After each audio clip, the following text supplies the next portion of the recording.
The Toronto Raptors have been made favorites to land Ja Morant in a trade from the Memphis Grizzlies. But what do these odds actually mean? And could the Raptors actually land the Memphis superstar? Let's get into it.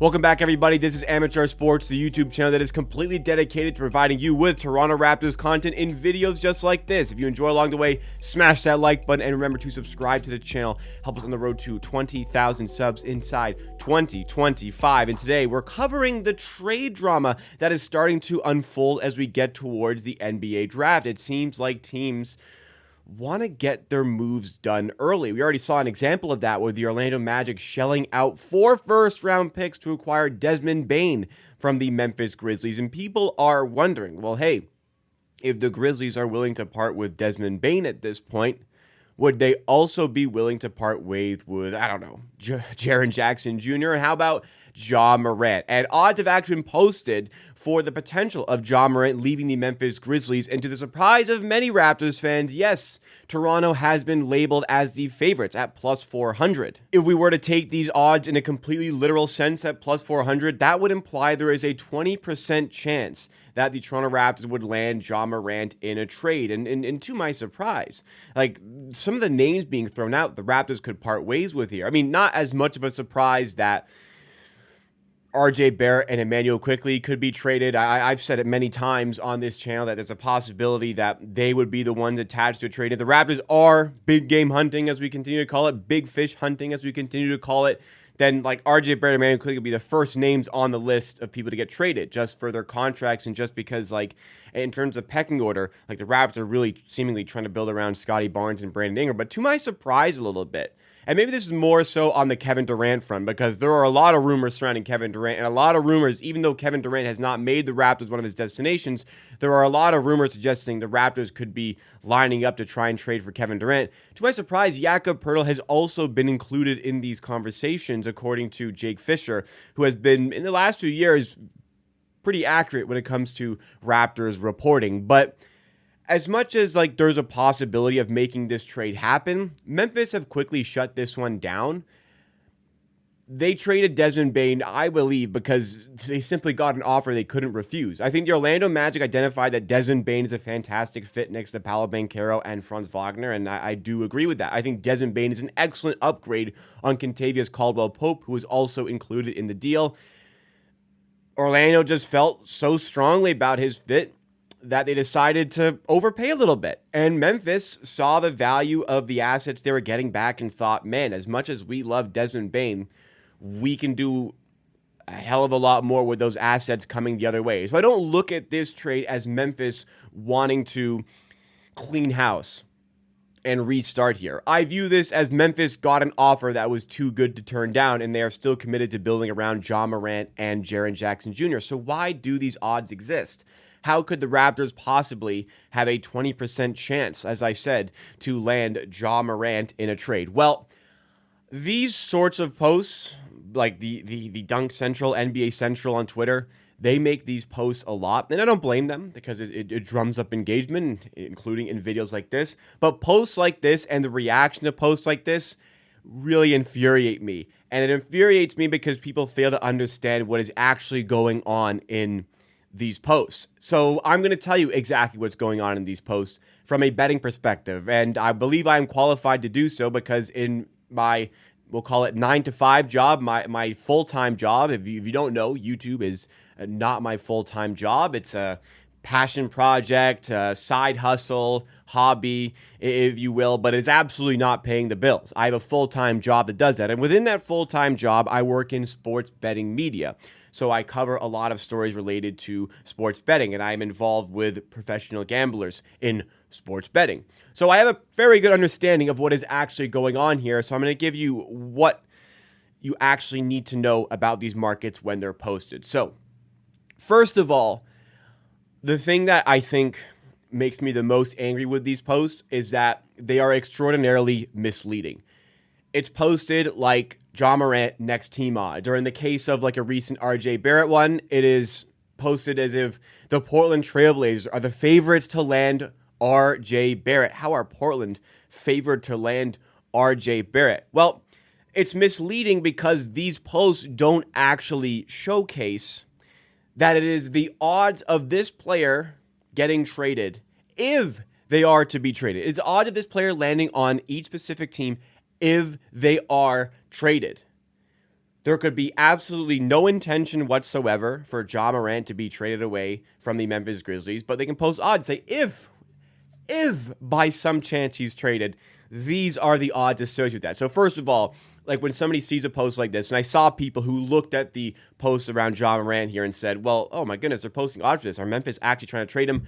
Probably not. But if they trade him, the market is available. And if they don't trade him, then the money that has been put into that market through bets is tied up for a longer period of time, which is advantageous to the sportsbook. So first of all, misleading because they do not identify that is if the player gets traded. Like, take the most unlikely player in the NBA to get traded. And a year ago, I would have said that player was Luka Doncic. Obviously, he got traded. So, okay, maybe there is something to this. But hey, who is the most unlikely player to get traded? Is it probably Nikola Jokic? Is there a better name there? I don't know. Let's say Nikola Jokic. At the very least, one of the least likely players to get traded in the NBA. A sportsbook could post odds for Nikola Jokic's next team, and people could bet on it, even though it is very, very unlikely that he gets traded. That's the first thing. Second of all, why this is a problem for these posts, for people who don't really understand the betting concepts, is because I said it earlier, and even I misled you. I did it myself. I said that plus 400 would imply the Raptors have a 20% chance of landing Ja Morant. So we've established that's if he gets traded. So if Ja Morant gets traded, the plus 400 odds would indicate that it is a 20% chance that the Raptors are the team that does trade for him. But that's also actually not correct, because in these markets, baked into these odds that you see here, there is a very large amount of VIG, or house edge. If you don't know what that is, it is basically the percentage tax that the sports book takes from bettors for allowing you to bet into the market. So for example, if I'm betting on something that's 50-50 like a coin toss, they could list odds at minus 110 on each side rather than plus 100. Plus 100 equals 50%. 50% chance is what you would associate with a coin toss. So why would they charge minus 110? Because there is VIG attached to it. There was a house edge attached to it. It's like every casino game. It's like every sports book. The idea is that the sports book is going to profit from these wagers. And for markets like this, like next team odds, there is such a large percentage of house edge, such a large percentage of VIG, that the plus 400 for the Raptors, therefore 20%, is not accurate to their actual chances of landing Ja Morant if he is to be traded. It would probably be somewhere more along the lines of, just making an estimate here, I would say 10%. And I think that might be even a little bit conservative. If we were to de-vig the entire market, I think we would be at a max of around 10% chance for the Raptors, which is still like a solid percentage chance. And for the Raptors, look, they have the picks to make a trade. They have the assets to make a trade. So it does, to a certain degree, make sense why they would be near the top of the list. But 20% is just far too high. So I feel like a lot of time NBA reporters will take a post like this from the NBA Central, and they will say the Raptors have an implied probability of 20% chance of landing the player. Now you know that that percentage is not accurate to their actual chances of landing the player if they are to be traded. That's the second thing. Now, the third thing that is problematic with posts like this is that I wouldn't call them completely useless, because we can gather some information about the order in which teams are listed. So the Raptors are favorites, and you could say you could just ignore the odds and say the Raptors are favorites. And I just said it. There's a certain degree of sense to that. The Raptors could trade Emmanuel quickly. They could trade a bunch of picks that could satisfy Memphis, and the Raptors have a clear pathway of making this trade happen. That makes sense. However, as much as there is something to the order of teams listed, it is not quite everything. And the reason for that is the sportsbooks that are posting these odds are not taking very sizable bets. They are limiting the amount of money you can place on something like this. Now, you might think that, well, sportsbook isn't a trade. They offer X odds. You are allowed to bet X money. That's not the case. You're not allowed to bet an infinite amount of money into a market. And based on how confident the sportsbook is in the market, the more money they are willing to allow you to wager against them. So for something like an NFL Sunday, an NFL primetime game, that might be a market where they take on the most amount of money. They are the most confident in their odds for that game. Therefore, they will take the largest sized bets for that game. Well, for a market like a player going to their next team, if they are to be traded, they're likely not very confident in that. And it's a very information-based market where an insider could leak information, which could skew the betting odds. Therefore, they are not taking large bets. When they don't take large bets, they don't get that information from bettors that shapes the market how it should be. The reason they take so much money on NFL sides, like a spread or like a money line, is because so much money has been bet into that market from people that they trust, that they know can beat them. Therefore, they are going to move the odds and fluctuate the odds based on the action, based on the bets that people are making. There's a big misconception that the sports books are the know-it-all entity. How could they possibly know all this information? Well, it's not that they know what's going to happen. It's that they know who has the best information, and they are provided that information through bets. So in a market like this, there is not nearly enough money coming into that market to give an accurate representation of the order of which teams are going to be in. Now, like I said, there is something to the order, absolutely, but it's not quite perfect. It's a decent indicator of the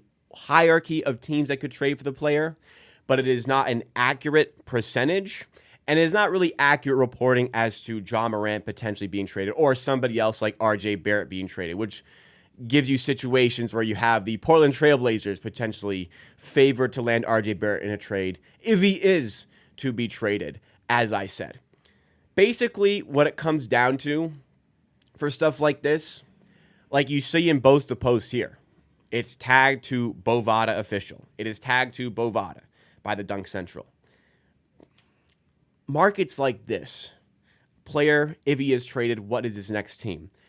These are not markets that are, well, like I said, it's a big house edge, but they're not really getting big enough bets to actually make severe profitability from markets like this. What a market like this does, it's just advertising. It basically comes out of the marketing budget for something like Bovada official. Dunk Central is not going on to Bovada and finding these lines and posting them. I mean, maybe they could in some occasions.